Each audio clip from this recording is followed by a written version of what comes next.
Hi, I'm Darren Vilardo with Tekton Wealth Advisors. Today I want to talk to you about Social Security break-even claiming strategies and the break-even analysis. We get a ton of questions here at the practice about when should I take Social Security, what's going to be the best way, what works best for me. And so everybody's always talking about, show me the break-even analysis, show me the break-even analysis. And so I want to go understanding of the differences that you would receive based on different age-based claiming strategies. But if you'll stay with me to the end, I absolutely want to share with you and challenge your thinking about how we think about a break-even analysis as a method for determining what's the best claiming strategy. Just maybe give you another way to think about the break-even scenarios. Okay, so let's jump into the content here. And in this interactive table, if you will, what we've got is we have got a full retirement age of 67. That's someone who was born after 1960. And their full retirement age benefit, which is often referred to as a primary insurance amount, PIA, based on your best 35 years of work, indexed for inflation. That's how that amount is determined. In this case, we're talking about $2,500. And we can just work the math. Hey, if you turn that on at age 62, your earliest available claiming date, you're going to receive a 30% haircut. 30% reduction of benefits, or $1,750. I think it's important to think about the numbers and not just the percentages. The numbers are real. The percentages, that's math and that's nebulous. And oh, by the way, in this scenario, if you wait till age 70 and let your delayed actuarial credits build until they no longer grow, you'll receive 124% of that full retirement age benefit. It's basically 8% per year. And that turns out to be $3,100. Now, the difference between $1,750 and $3,100 is significant, right? It's $1,350, but let's look at it this way. It is also 43.5% less. So from age 62, 30% less than your full retirement age benefit, but $1,750 is only 56% of $3,100. So it is a dramatic and impactful difference. Now, important to keep in mind is this is not reflective of the cost of living adjustments. This is just the flat out benefit amount. And so if we scroll down, we can see the bar charts, and that's just the monthly amount in difference. And when you see it in a bar, maybe you can get a little bit of a feel for it. But I think what everyone is really interested in, what's the break-even age? So let's start with age 62 and full retirement age of 67. And the break-even is the age that you would need to attain to break even from waiting until 67 versus turning it on at 62. And if we look at the chart here, we're going to compare these top two lines. They intersect basically right here at age 78. Okay? They intersect right here at age 78. So 62, you would have received about $336,000 in total lifetime benefits, and 67 is $337,000.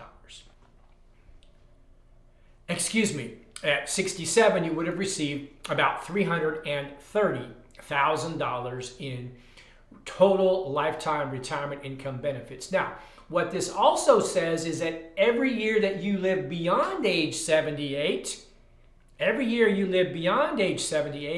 you would have received more money from waiting.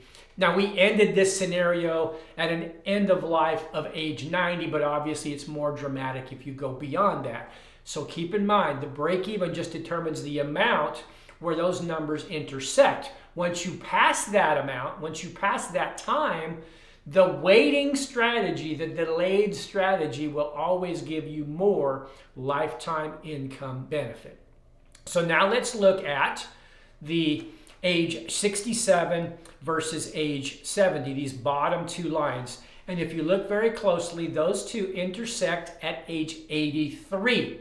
The full retirement at age 67 benefit, you would have received about $480,000 by age 83, but by waiting to age 70, you catch up rather quickly. You catch up at age 83, and that is $483,000. And as you see, the early claiming age, that got passed a long time ago, right?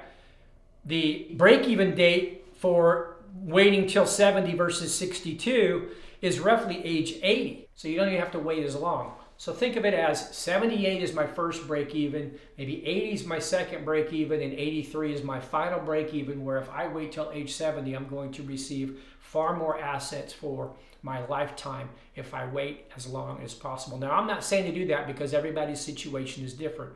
And some folks will actually say, hey, I want to make sure that I turn it on at 62 or 64 or whatever prior to full retirement age, prior to age 70, because they're worried that Social Security might not be around, or they're worried about their longevity, and those are perfectly valid concerns. But let's go down here and look at the lifetime value, right? And here we go, as I mentioned, at age 90, if someone lives to age 90, you're going to leave money on the table in a big way if you turn your Social Security on early. The difference there, right, between $588,000 of lifetime benefits if activated at age 62 versus $744,000. That is $156,000 of benefit. Now, granted, it's over a long period of time. I get that. And the reason I say that it's important to think about your Social Security maybe in a different way, I promised I was going to share with you a different way of thinking, okay? The most important thing that Social Security can do for us that no other tool in our arsenal, no other arrow in our quiver, as good of planners as we are, there is nothing else that we have that does what Social Security can do, and that is it will help you keep pace with inflation. You receive an actual cost of living adjustment every single year that's actually tied to the cost of living. It's not just some arbitrary number. And it will last as long as you do. You will never outlive it. And those are two things that we just simply cannot offer to our clients as financial planners. It does not exist. So I want you to think of not just your break-even analysis based on how long you think you might live. Oh, by the way, heredity is only about 30% of the story. But I want you to think about Social Security as longevity insurance. If we think of it as longevity insurance, it allows us to frame the conversation a bit differently. Would you ever think about, hey, what's the break even on my homeowner's insurance? What are the odds of my house burning down? Or what's the break even on my automobile insurance? What's the odds that I go out and get into a horrific accident and the insurance company has to pay out $1 million? It's not that the odds are so high. I would argue they're pretty low, especially if you're a good driver and maintain a safe distance of brush around your house, all the things that we do to be good stewards of our resources. It's not that the odds are high, but it's that the consequences are catastrophic. Meaning, if you go without car insurance and you go out and get in an accident and hurt somebody very badly, you're likely to be sued and lose everything. And if you don't have homeowner's insurance and your house catches on fire, you're likely to lose everything.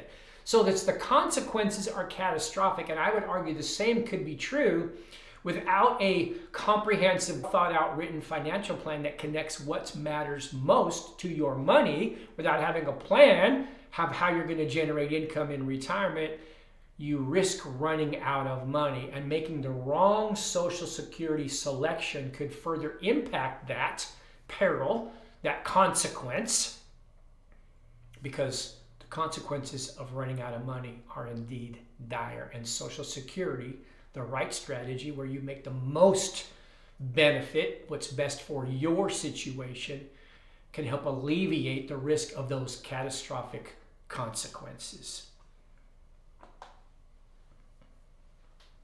I'm Darren Vilardo. I'm the founder of Tekton Wealth Advisors, and we'd love to chat with you and help you make a good decision around your Social Security claiming strategy. We're happy to run an analysis for you. Reach out at any of the links included below, and we'll make sure that you're loved, served, and cared for so you can live your best life in retirement.